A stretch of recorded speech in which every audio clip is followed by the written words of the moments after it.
সম্মানীয় দর্শক বন্ধুগণ, পশ্চিমবঙ্গ সরকারের একটা গুরুত্বপূর্ণ প্রকল্প শস্য বীমা। এই প্রকল্প সম্পর্কিত বেশ কিছু নতুন আপডেট রয়েছে আপনাদের জন্য।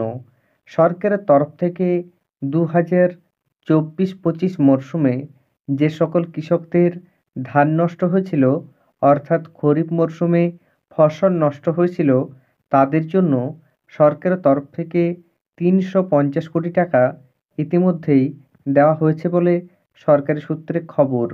এর পাশাপাশি রবি মরশুমে যে সকল কৃষক আবেদন করেছেন তাদের মধ্যে কতজনের নাম উঠেছে সে ব্যাপারে গুরুত্বপূর্ণ আপডেট রয়েছে। পাশাপাশি সরকারের তরফ থেকে বাজেট পেশ হয়েছে, সেই বাজেটে ফসল নষ্টের ক্ষতিপূরণ দেওয়ার জন্য বা শস্য বীমা প্রকল্প বাবদ কত টাকা বরাদ্দ করা হয়েছে তাও এই ভিডিওতে আমি আপনাদের আপডেট দেব। এর আগে অনুরোধ, চ্যানেলে নতুন হয়ে থাকলে ছোট্ট চ্যানেলটি সাবস্ক্রাইব করে নোটিফিকেশন অল করে রাখতে ভুলবেন না। পশ্চিমবঙ্গ সরকারের বিভিন্ন প্রকল্প রয়েছে, এর মধ্যে ফসল নষ্ট হলে যে প্রকল্পে ক্ষতিপূরণ পাওয়া যায় সেটি হচ্ছে শস্য বীমা। এই প্রকল্পে এই মুহূর্তে রাজ্য সরকারের তরফ থেকে গুরুত্বপূর্ণ বৈঠক করা হয়েছে। সেই বৈঠকের পর একাধিক গুরুত্বপূর্ণ বিষয় উঠে এসেছে। সেই সম্পর্কে প্রতিবেদনে কি বলা হয়েছে সরাসরি আপনাদের আমি দেখাচ্ছি। প্রাকৃতিক দুর্যোগে ক্ষতিগ্রস্ত 9 লক্ষের বেশি কৃষক বাংলা শস্য বীমার আওতায় ক্ষতিপূরণ বাবদ পেলেন 351 কোটি টাকা। খরিফ মরশুমে ধান চাষ করে যারা প্রাকৃতিক বিপর্যয়ের কারণে ক্ষতিগ্রস্ত হয়েছিলেন তারাই পেয়েছেন এই অর্থ। গত বছর অক্টোবর মাসের শেষ দিকে উড়িষ্যা উপকূলে আছড়ে পড়েছিল শক্তিশালী ঘূর্ণিঝড় ডানা। তার ভালো রকম প্রভাব পড়েছিল দক্ষিণবঙ্গের বিস্তীর্ণ অঞ্চলে। অতিবৃষ্টিতে দক্ষিণবঙ্গের কয়েকটি জেলায় ধান চাষের ব্যাপক ক্ষয়ক্ষতি হয়।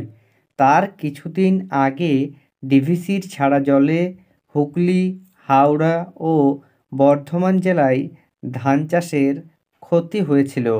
দেশের মধ্যে এ রাজ্যেই প্রথম ইসরোর উপগ্রহ চিত্রের সাহায্যে ফসলের ক্ষতির মাত্রা নির্ধারণ করা শুরু হয়। ফলে অনেক দ্রুত ক্ষয়ক্ষতি চিহ্নিত করে চাষিদের ক্ষতিপূরণ দেওয়া সম্ভব হচ্ছে বলে দাবি সরকারের। শনিবার নবান্নে মুখ্য সচিব মনোজ পন্থের নেতৃত্বে এক বৈঠকে বিভিন্ন সরকারি প্রকল্প নিয়ে পর্যালোচনা হয়। রবি ও বোরো মরশুমের জন্য বাংলা শস্য বীমা প্রকল্পে কৃষকদের নথিভুক্তির কাজ কতটা এগিয়েছে তাও খতিয়ে দেখা হয় সেখানে। রবি ও বোরো মরশুমের জন্য এই প্রকল্পে এখনও পর্যন্ত 71,98,000 চাষির নাম নথিভুক্ত হয়েছে বলে রিপোর্ট দিয়েছে কৃষি দপ্তর। এর মধ্যে আলু চাষির সংখ্যা 12,13,000। এবারেই প্রথম আলু ও আখ চাষিদের প্রিমিয়াম বাবদ কোনো টাকা দিতে হচ্ছে না চাষিদের। 2019 সালে বিএসপি শুরু করে রাজ্য সরকার।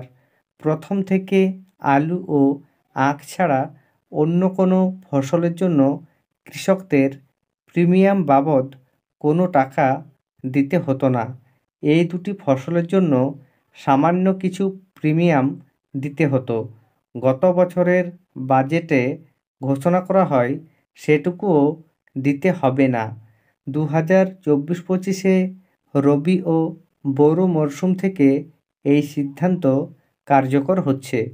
সরকারি সূত্রের খবর, 2022-23 আর্থিক বছরে বিএসপির জন্য বাজেটে বরাদ্দ ছিল 1,022 কোটি টাকা। পরের অর্থবর্ষে তা বাড়িয়ে 1,125 কোটি টাকা করা হয়।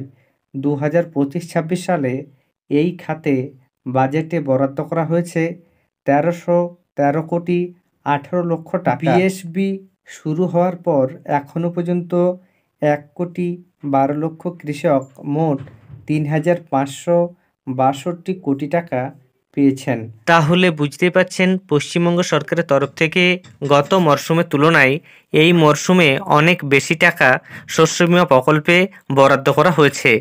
পশ্চিমবঙ্গের কৃষকরা ফসল নষ্টের সম্মুখীন হলেই এই টাকা থেকে আর্থিক সাহায্য পাবেন। পাশাপাশি যে সকল কৃষক রবি মরশুমের জন্য আবেদন করেছেন তাদেরও নাম ইতিমধ্যেই নথিভুক্ত করা হয়েছে।